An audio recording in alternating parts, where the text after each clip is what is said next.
دومره صح حالات سره زموږ استاد مخ کېدل دي دومره دی دهشت زیات سره زموږ استاد مخ کېدل دي جناب نبی کریم علیه الصلاه والسلام فرمایي د شي ګروزونه چې کله یو ګروز دی غر لر اخلاص کړي شي هغه غر به زره زره شي زما ته بدن به ورته شي رسول الله صلی الله علیه وسلم فرمایي چې کله انسان په دې سوال او جواب کې ناکام شي د رب العالمین په باره کې الذي بعث محمد رسول الله صلی الله علیه وسلم په باره کې د دین په باره کې وې دا قبر ور باندې پدې شو کیفیت راشي چې دا یو پختې په دې بل کې نه باسي او بل پختې ورته په دې بل کې نه باسي سر ورته دې کول راولي او کې ورته سر راولي تاسو سوچ کوا رسول الله صلی الله علیه وسلم فرمای نه نوې ماران په دې انسان باندې الله عز وجل په دې قبر کې مسلط کړي اقرا هغه مرته ویل کېږي چې د زهر د وجنه داغه په سر باندې بالکل د سر وکتم نه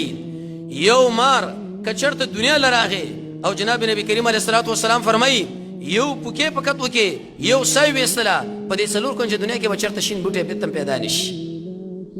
دومره صح حالات سره زموږ استاد مخامخ کېدل دي دومره دی دهشت زیات سره زموږ استاد مخامخ کېدل دي لیکن چې کله انسان په دې قبر کې کامیاب دومره وسعت چې څومره د سترګې کار کوي او دغه ملایکو ورته دا خبره وکي چې وسته ودشه په شان د هغه اول واده والا اول شپې د واده والا چې خپل اهل هغه راوچتي او بل څوک نه خپل خاوند راوچتي بل څوک نه رب العالمین په باغی دنیا کې به تای دی خوب نه راوچت کې او جنت په طرف باندې روان کې لیکن چې دشمنی به هغه حال به محدثین د دې خبرې په باره کې دا خبره ذکر کړي چې نه نوې ماران په دې انسان باندې ولی مسلط کېږي او وجه څه ده ډېر حکمتونه دي یو حکمت دا چې دې ظالم د رب العالمین د دې نه نوې نمونو نه انکار کړو هغه منل نه یو خو اسی په خله باندې دي چې موږ ټول منو زړګي ورته تسلیمولنا دقه من المهم دي نو جزاء من جنس العمل نن بد نه نوې ماران په د باندې مسلط کېږي او ګرزونه جناب نبی کریم علیه الصلاه والسلام فرمایي د شي ګرزونه چې کله یو ګرز دی غر لر اخلاص کړي شي هغه غر به زره زره شي زما ته بدن به ورته شي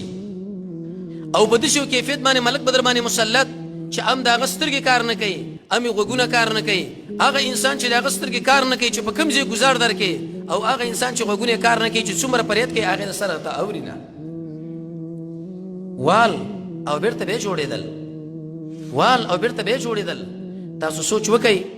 د آدم علیه السلام نه نیولې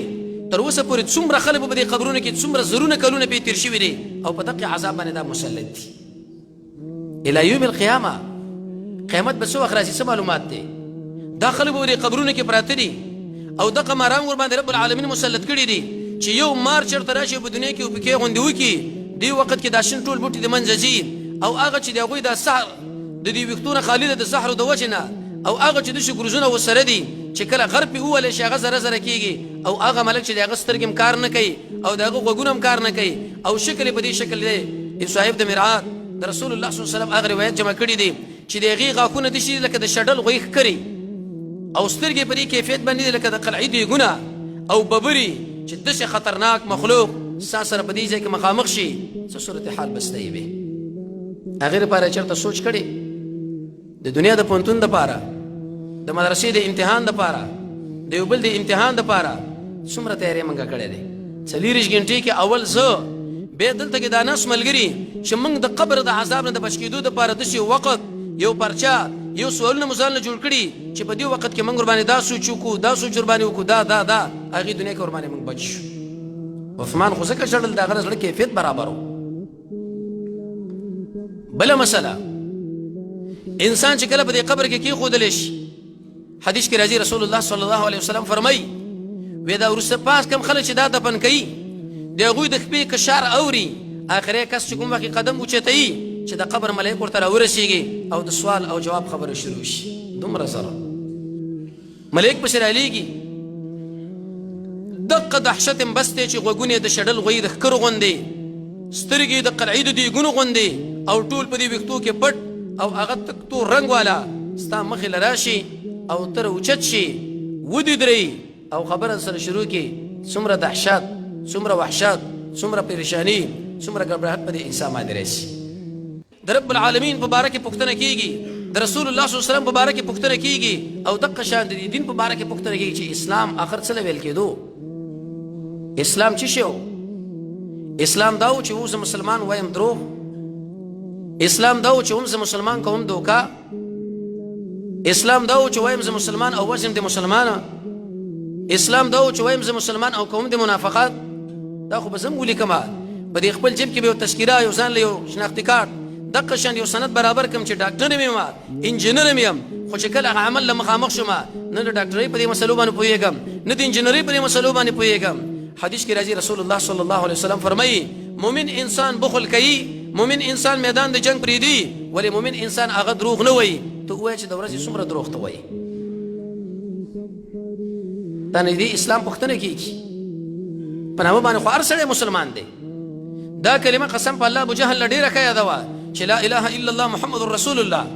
نشته دی حقدار د بندګۍ سوا د الله نه او محمد د الله رسول علیه الصلاة والسلام. ولې پېښه دا وه ابو جهل ویل چې دې لاندې ژوند تېرول ماله ګران دی، زه هم په خوله وایم ته هم په خوله وایې بل هم په خوله باندې وایي، دې له اعتبار نشته. الاسلام عمل، اسلام عمل دی.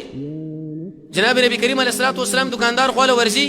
غنمو کې لاس دننه کوي، حدیث د مسلم کې راځي دننه پکې لمدې دانې دي د پاسه ور باندې وچې دي، ودا ولې ودا باران شوی څوک چې زموږ سره دوکه کوي هغه زموږ د امت نه بالکل نه دی. ته دکاندار کاکا له ورشي چې هغه څومره وایي. قرآن کریم کې د دې دکاندار او د دې عالم په باره کې مستقل صورت نازل کې سورې مطففین. ویل تبعید هغه دکاندار چې په ډنډه کې کمې زیاتې کوي،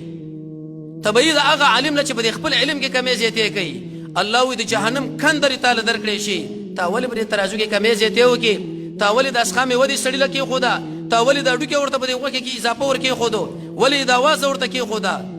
پېښه دا چې زه مسلمان، زه حاجي، دې اسلام په باره کې موږ نه پوښتنه کوي ملایک